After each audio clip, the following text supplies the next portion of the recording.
ఓ శ్రీ మాత్రే నమః. అందరికీ నమస్కారం అండి.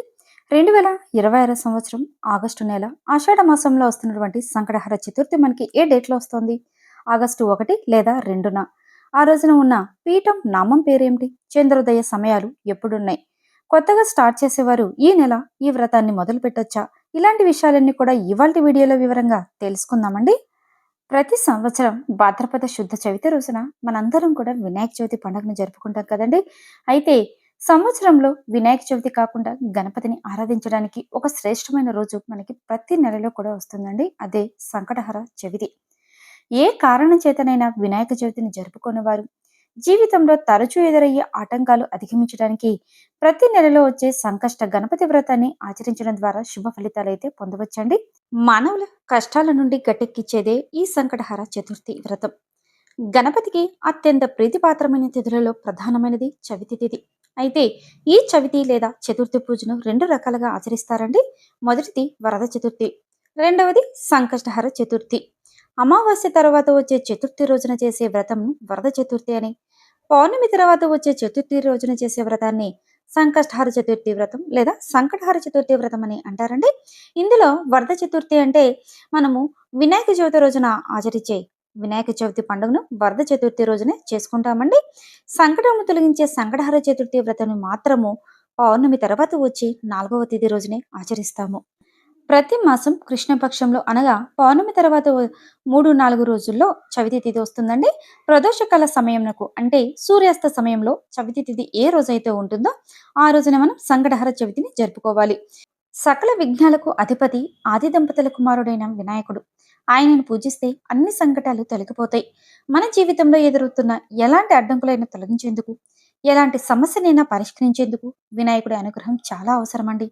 ఆ వినాయకుని ప్రసన్నం చేసుకునేందుకు ఉన్నటువంటి ఒకే ఒక్క ఉపాయమే సంకటహర చతుర్థి వ్రతం. సంకటహర చతుర్థి వ్రతాన్ని క్రమం తప్పకుండా ఆచరిస్తే ఎలాంటి గ్రహ దోషాలైనా తీరిపోతాయండి. పెళ్లి కాకపోవడం, పిల్లలు లేకపోవడం లాంటి కష్టాలు కూడా తొలగిపోతాయి. ఆర్థిక సమస్యలన్నీ ఇంతటి విశిష్టమైనటువంటి సంకటహర చతుర్థి వ్రతం మనకి 2026 సంవత్సరం ఆగస్టు నెలలో ఏ డేట్లో వచ్చిందో చూద్దామండి. శ్రీ పరాభవ నామ సంవత్సరం, దక్షిణాయనం, ఆషాఢ మాసం, కృష్ణపక్షం, గ్రీష్మ ఋతువు. చవితి తిథి సమయాల్లో అండి 2026 సంవత్సరం ఆగస్టు 1వ తేదీ శనివారం రోజున రాత్రి 9:52 ప్రారంభమై 2026 సంవత్సరం ఆగస్టు 2వ తేదీన ఆదివారం రోజు రాత్రి 9:42 ముగుస్తుంది. హిందూ పంచాంగం ప్రకారం సూర్యోదయ వేళలో ఏ తిథి ఉంటే ఆ రోజంతటికి కూడా మనం ఆ తిథిని పరిగణలోకి తీసుకుంటాము. ఇక్కడ ఆగస్టు 2వ తేదీ ఆదివారం రోజున సూర్యోదయ వేళలో చవితి తిథి ఉందండి. అదేవిధంగా ప్రదోష వేళలో మరియు చంద్రోదయ సమయాలలో కూడా చవితి తిథి ఉన్నందువలన ఆగస్టు 2వ తేదీన సంకటహర చతుర్థి వ్రతాన్ని జరుపుకోవాలి. ఈ రోజున చంద్రోదయ సమయం వచ్చేసండి రాత్రి 9:20 ఉంది. ఆషాఢ మాసంలో జరుపుకునే సంకటహర చతుర్థి వ్రతంలో స్వామి యొక్క పీఠం పేరు విష్ణుపీఠం. స్వామి యొక్క నామం గజానన గణపతి అన్న నామంతో స్వామిని పూజించాలి. ఈ రోజున ఉదయం పూజా సమయాలు ఉదయం 7:30 నుండి పగలు 11:30 లోపు స్వామికి పీఠం ఏర్పాటు చేసి స్వామికి ముడుపు కట్టుకొని పూజ చేసుకోవాలి అండి. ఇక సాయంత్రం పూజా సమయం అండి. సాయంత్రం ప్రదోష సమయంలో స్వామికి పూజ చేసుకోవచ్చు. వివిధ ప్రాంతాల్లో ముఖ్యమైన పట్టణాల్లో ఉన్నటువంటి చంద్రోదయ సమయాలు: హైదరాబాద్లో రాత్రి 9:20, విశాఖపట్నంలో రాత్రి 9:01, చెన్నైలో రాత్రి 9:13, ముంబైలో రాత్రి 9:43 చంద్రోదయ సమయాలు అయితే ఉన్నాయండి. మీ ఊర్లలో ఎవరికైనా చంద్రోదయ సమయాలు కావాలి అనిపిస్తే కింద కామెంట్ సెక్షన్లో అడగండి, నేను మీకు తప్పనిసరిగా రిప్లై ఇస్తాను. సంకటహర చతుర్థి వ్రతం యొక్క పూజా విధానం గురించి తెలుసుకుంటే అండి, ఈ వ్రతాన్ని ఎవరైతే ఆచరించాలి అనుకున్న వాళ్ళు సూర్యోదయానికి ముందే నిద్రలేచి తలస్నానం చేసి పూజ గదిని శుభ్రం చేసుకోవాలండి. ఆ రోజంతా ఉపవాసం ఉండాలి. పాలు, పండ్లు, పచ్చి కూరగాయలు మాత్రమైతే తీసుకోవచ్చండి. ఈ వ్రతాన్ని ఆచరించే వాళ్ళు స్వామికి ఉదయం పూజలో పీఠం ఏర్పాటు చేసి కలశ స్థాపన చేసుకొని ముడుపు కట్టుకోవాలండి.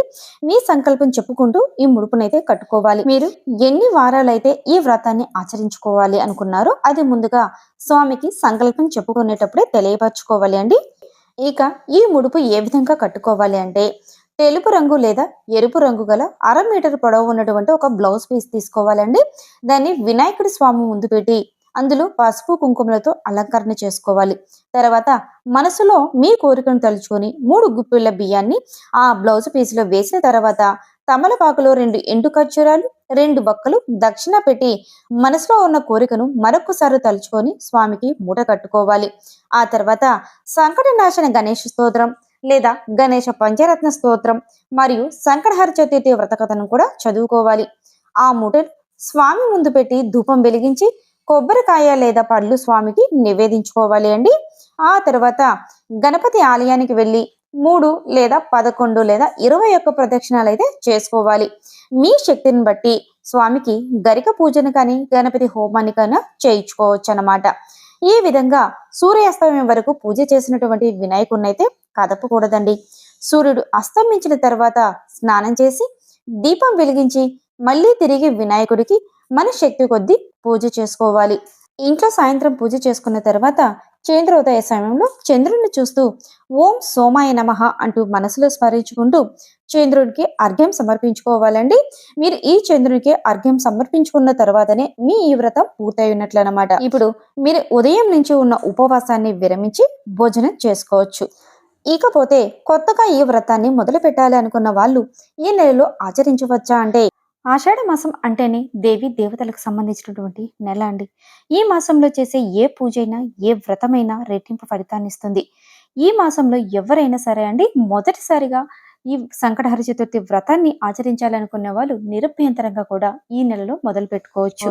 ఈ వ్రతం వల్ల ఏది కోరునా సిద్ధిస్తుందట. ఈ మొత్తం వ్రతాన్ని ఆచరించడం కష్టమని భావించే వారు ఎవరైనా ఉపవాసం చేసి సంకటనాశన గణేష స్తోత్రం చదివి దగ్గరలో ఉన్న గణపతి ఆలయాన్ని సందర్శించినా సరిపోతుందండి. ఒకవేళ ఈ ఉపవాసం కూడా మేము చేయలేమండి అనుకున్న వాళ్ళు ఆ రోజున కనీసం 4 సార్లు శ్రీ సంకటనాశన గణేష స్తోత్రాన్ని పఠించడం కూడా అంతే ఉత్తమమైనటువంటి ఫలితాలైతే పొందుతారండి. ఇకపోతే చివరిగా అండి, స్వామికి పూజ చేసుకున్నామండి, స్వామికి ముడుపు కట్టినటువంటి బియ్యాన్ని ఏం చేయాలని చాలా మంది అడుగుతున్నారు. ముందు వీడియోలో మనం చాలాసార్లు చెప్పుకున్నామండి. ఈ వ్రతాన్ని ఎవరి వీలుని బట్టి వాళ్ళు 5 నుంచి 21 మాసాల పాటు చేసుకోవచ్చు అనమాట.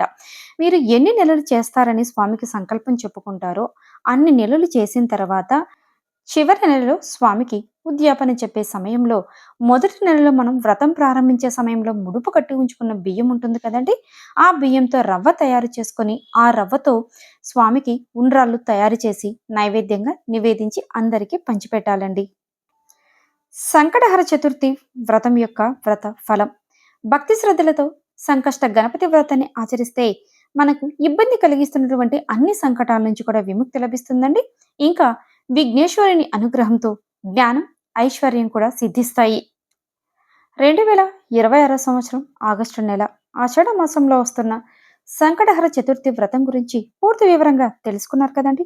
ఈ వీడియో మీకు నచ్చినట్లయితే లైక్ చేయండి, షేర్ చేయండి, కామెంట్ చేయండి. నెక్స్ట్ మరొక యూస్ఫుల్ వీడియోతో మీ ముందుకు వస్తానండి. అంతవరకు సెలవు.